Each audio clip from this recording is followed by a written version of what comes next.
A little girl is desperately looking for her mother. What do you think happened to your mom? I don't really know. But it's her mom who's lost, disappearing on the 4th of July as fireworks filled the sky over Troy, Alabama. She was scared. She was worried about something happening to her. And now a cloud of suspicion hangs over her ex-boyfriend. She told me if anything happened to her, make sure y'all check him. Lelia Faulkner was a smart, pretty, outgoing young woman with a bright future. She was a straight-A student. She was valedictorian of her class. She wanted the center of attention. Everyone of them wanted to be around her, all the girls and all. She was like the leader. Layla went away to college in Montgomery, Alabama, but her education got sidetracked. Layla met a man in Montgomery, got pregnant, and had a baby girl. That's our grandbaby, Madison. And Madison adored Layla. Layla and Maddie's dad were never married. In fact, they split before Madison was even born. Layla packed up and went back to her tiny hometown of Troy and moved in with her parents. They were more than happy to help the single mom raise Madison. They would be in the car, they would be singing, and Madison would be singing along, and Layla would just jump in and even going to the movies, going to different events for the school. Her mom was there. Back in Troy, Layla meets a new guy, Blaine Graylier. His parents own the sporting goods store in town. His family is highly respected in our town. Are you saying he's from a very affluent family?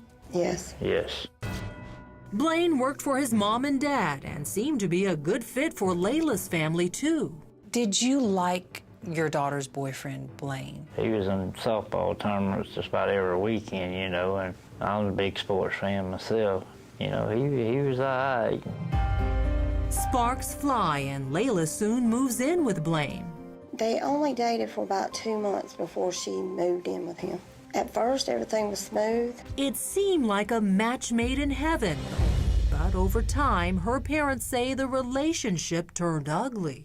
It had gotten real bad, fighting every day. She would call, crying. We went up there a few times, but there's nothing we could really do other than if she would just wanted to come home with us, and she wouldn't. 2 days before July 4th, Layla finally calls it quits with Blaine and reluctantly moves back home with her mom and dad.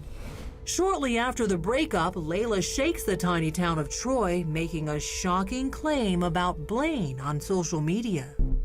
She'd posted right before she went missing about a breakup between her and Blaine? She posted that her boyfriend was leaving her for another man, said he was gay. Just 2 days after moving back in, on July 4th, Layla's parents take Madison to watch the fireworks. And Layla goes out with friends. It would be the last time they would see her. Her mother looks back at a troubling text she got from Layla back in April. She writes, "I'm scared of BJ. I need you to come get me." Her mom writes back, "Layla, what's going on with you two?" Layla responds, "If something happens to me, it's him." She was scared. She was worried about something happening to her. Layla's parents claim the day she went missing, their daughter and Blaine had been in a terrible text war. In addition to accusing him of leaving her for another man, there were also allegations about money and drugs. Layla's parents admit their daughter was struggling at the time.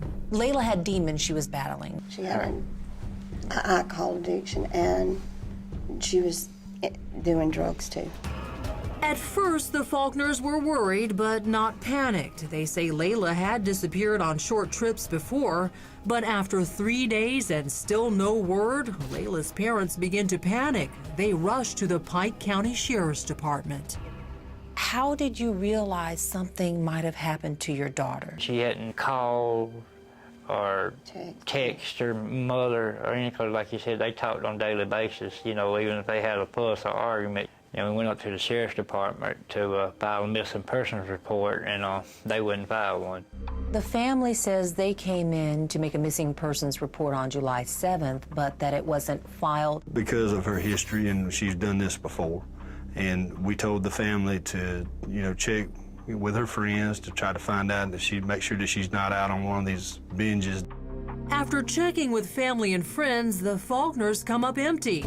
Nobody has seen or heard from Lelia. Now the Pike County Sheriff's Department launches an investigation. After no sign of her for so long, you believe something has happened to her now. We started looking into it a little bit more. We still have nothing to say that she was abducted. We have no information actually placing her anywhere other than that property at her parents' house. At that point, Lieutenant Troy Johnson goes back to Leila's shocking post on social media about her former flame. How did her social media post factor into your investigations? We looked at her Facebook posts, and we saw that that day she was talking back and forth with her ex-boyfriend that she just moved out from, and they were kind of arguing back and forth basically over money and about drugs. Blaine Graylier is now at the center of the investigation. Was Blaine an initial suspect or person of interest? Yes. He first didn't want to come talk to me.